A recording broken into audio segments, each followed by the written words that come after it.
안녕하세요. 해외 시선은 시청자 여러분들의 좋아요와 구독에 힘을 내고 있습니다.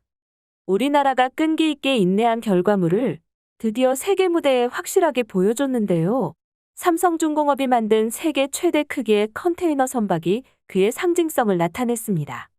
조선업은 우리나라의 핵심적인 산업이었지만 한때 많은 업체가 파산의 위기까지 왔었는데 세계를 다시 한국의 기술력에 감탄하게 만들며 한국조선업이 세계 1위의 점유율을 차지했는데요. 현재 전 세계 발주량의 57%를 쓸어 담는 기업으로 하반기는 물론 내년의 전망까지 밝다고 합니다. 이러한 성과의 바탕이 되는 것으로는 가장 기본인 기술력 때문으로 나타났습니다. 다만 최고의 기술력이 있었음에도 불구하고 우리나라는 인내해야만 하는 순간이 있었는데 바로 중국과 일본의 조작과 비겁함 때문인데요. 중국 조선사들이 큰 기술을 요하지 않는 배들을 우리나라보다 낮은 금액으로 수주를 했고 기술을 요하는 선박은 일본에서 가져갔습니다. 하지만 결국에는 모든 게 탄로나고 말았는데 중국의 선박은 바다 한가운데서 멈추거나 움직이지 않아서 운항 한 번 못하고 폐기하고 정박한 웨이하이 여객선은 폭발하기도 했고 평균 수명의 절반에도 미치지 못했기 때문에 품질 문제로 중국스럽게 먼저 신뢰를 잃었고 일본에서도 모리셔스 좌초와 기름 유출이나 원 에이퍼스호의 컨테이너 2,000여 개의 유실, 그리고 가장 유명한 수에즈운하 길막 사고까지 중국과 일본의 거짓 기술력 때문에 큰 사고가 났고 이러한 중국과 일본의 형편없는 기술력이 세계에 알려지게 되기까지 한국은 인내했고 덕분에 우리나라 조선업의 기술력이 재조명돼 그 반사이익이 실현되고 있는 중입니다.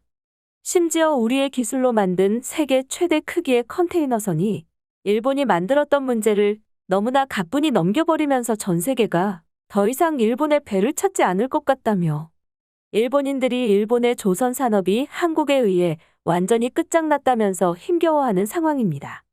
삼성중공업은 세계 최대 크기의 컨테이너선인 에버에이스를 대만의 에버그린에 인도했습니다. 이전에 삼성이 대만의 수주를 받았던 배경 때문에 일본이 매우 곤란해졌었던 상황이 있었는데요. 에버그린은 몇 개월 전 수에즈운하를 길막한 초대형 선박 에버기브노의 운영사였습니다. 전 세계적으로 민폐를 끼친 에버기브노 덕분에 약 400척의 배가 7일간 묶여 있었는데요. 전 인류적인 측면에서 물류와 교통에서 크고 작은 차질이 일어났으며 금전적 손해도 천문학적인 수준으로 올라가고야 말았는데 그의 이집트는 에버기브노의 책임을 물으며 1조 원의 손해배상을 청구하는 일이 일어났고 운행사인 대만과 선주인 일본이 서로 대립해서 서로에게 배상을 미루던 와중에 대만의 선사가 삼성중공업에게 세계 최대 규모의 수주를 했고 일본의 선박 기술이나 운용 능력을 전 세계에 탓하는 모양의 수주라서 최대 규모의 금액과 일본의 기술력을 한국보다 아래로 보면서 내리까는 모양으로 화제가 되었었습니다. 그리고 길막한 에버그린보다 큰 한국의 배가 수에즈를 지난다고 하자 세계가 집중했고 일본을 제외한 모두가 기대한 것처럼 사고 없이 가뿐하게 빠져나가 버린 것입니다. 수에즈 운하청에서는 자사 SNS를 통하여 배가 무사하게 통과했다는 소식을 전했는데요. 이러한 상황이 오자 일본에서는 굴욕이며 이제 한국의 모든 수주를 빼앗겨도 한국보다 기술도 없는데 돈만 비싼 일본 배를 아무도 찾지 않아도 별 수 없다고 하는데요. 중국과 일본의 연이은 사고로 인하여 이미 우리나라로 각국의 수주는 몰렸고 이번 에버에이스의 수에즈통과 퍼포먼스는 세계의 수주에 화답을 했다고 볼 수 있습니다. 전 세계 수주 점유율은 중국 27%, 일본 14%로 합쳐도 57%인 우리와 경쟁이 되지 않았으며 액화 천연가스 운반선과 초대형 원유 운반선, 대형 컨테이너선 등 고부가 가치 선박은 다시금 우리나라의 동무대가 되어가서 두 나라의 조선업계가 무너지고 있습니다. 힘든 순간이 있었지만 견뎌낸 한국의 조선이 다시 세계의 인정을 받으니 기분이 좋은데요. 특히 일본이 절망하는 이유를 보자면 중국은 가격이라도 저렴하기 때문에 가격적인 경쟁력이라도 챙길 수는 있지만 일본의 배는 기술력이 있는 것처럼 이야기해 가격은 한국의 배만큼 높은 상황이지만 실질 기술은 딸리는 게 탄로났기 때문에 한국과는 경쟁이 불가능해졌다고 말하며 그냥 조선업을 포기하자는 말까지 나왔습니다. 한국의 비상과 일본의 추락을 보는 일본인들의 반응 함께 보시겠습니다.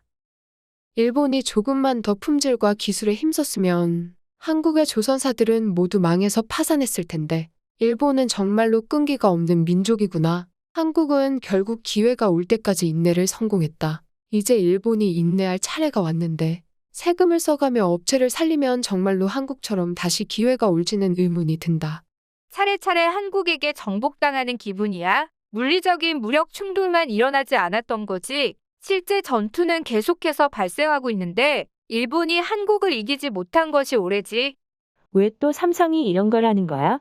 도대체 삼성이 하지 못하는 건 뭐가 있는 거지?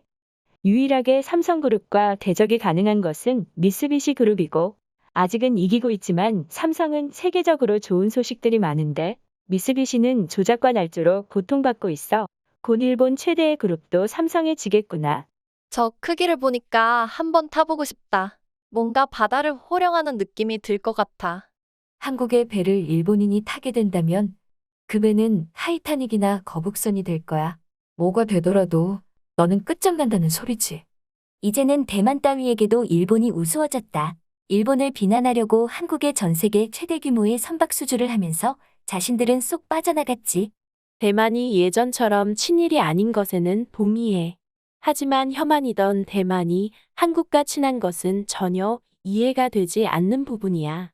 그쪽 민족의 특징이라고 보면 된다. 예전에는 일본이 잘 나갔기 때문에 일본에게 잘 보이면서 친하게 지낼 필요가 있었지만 근래에는 한국의 급부상과 일본의 침몰에 더 이상 일본에 빼먹을 것이 없어져서 한국 쪽으로 붙었다고 생각하면 간단하다. 일본의 인내는 과거에 멈춰있는 경우가 많은데 한국의 인내는 끊임없이 어려움 속에서도 발전해서 기회를 놓치지 않는 모습이 계속해서 보이고 있어. 이런 점은 일본이 꼭 배워야 하는 점이라고 본다. 일본이 그런 게 가능했으면 30년을 잃어버리지도 않았을 거다. 절대 무리야. 일본의 완패라고 볼 수 있다. 한국의 배가 일본의 초대형 선박보다 좋은 조건의 수에즈 운하를 진입하고 통과했다고 하더라도 결과는 일본보다 더 큰 한국의 배가 문제없이 운하를 통과했다고 세계에 알려진 게 전부이지. 전 세계가 선박 사고의 심각성을 알았어. 한 번 터졌다 하면 너무 큰 사고가 나기 때문에 돈이 더 들어가더라도 한국을 택한 거다. 대만이 보란 듯이 일본의 배보다 큰 배를 스에즈 운하로 보내서 통과시켰다고 하더라. 에버 기브노의 사고를 모두 일본 탓으로 한 거지. 한국의 조선은 망했다고 그러지 않았냐. 세금으로 연명하고 있다고 넷 우익이 말했는데 그래서 곧 한국의 재정이 파탄나고 한국은 완전히 망한다는 글을 여러 번 읽었었는데 넷 우익이 항상 하는 한국이 망한다는 말은 일본이 망하게 될 부분을 거꾸로 말하는 거네. 이미 한국이 다시 조선업계 세계 1위야. 너희도 알고 있는 상황처럼 일본이나 중국이 전 세계 바다에서 기름을 흘린다거나 컨테이너를 불실하는 등으로 지구적인 민폐를 마구 만들고 있기 때문에 아무 사고가 없었던 한국으로 수주가 몰리는 것은 너무 당연했다. 저 정도 규모의 선박이라면 소말리아 해적들도 절대로 습격할 엄두를 내지 못하겠지? 배를 올라탈 수조차 없어 보이니까 말이야. 아마 저 배를 해적질할 수 있는 것은 밀짚모자 해적단만이 가능하지 않을까. 해적이 배를 습격하더라도 한국은 정예 군인들이 투입이 되어 문제없을 거야. 하지만 자위대가 출동한다면 이야기가 달라. 이번 아프간 탈출 작전을 보고서 깨달았다. 자위대와 한국의 군대는 정신은 물론 작전과 수행 능력까지 모든 면에서 패배야. 수에즈 운하에 좌초했던 에버기브노도 정말로 빌딩이 물에 떠 있는 것 같은 크기였는데 에버기븐보다 더 큰 배가 수에즈를 통과하다니 한국의 기술은 진짜 어떻게 된 건지 모르겠다. 보기 좋게 일본의 기술력을 압도한 모양새잖아. 아마 한국이 기술력이나 운항력을 뽐내려고 일부러 수에즈를 통과했다고 보면 된다. 한국은 언제나 일본을 때리는 게 최우선이니까.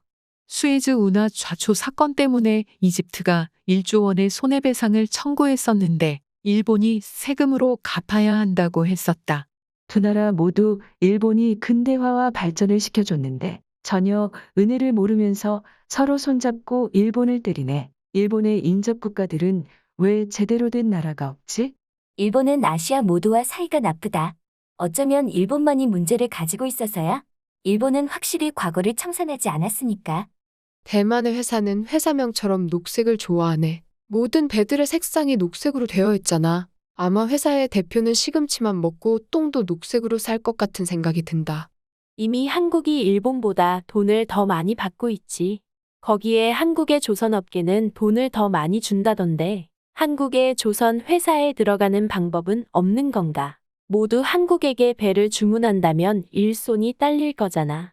한국에서 일하려는 생각이 드는 시대가 왔다니 분하면서도 한국에 가서 살아보고 싶은 마음이네. 앞으로도 많은 시청 부탁드립니다. 감사합니다.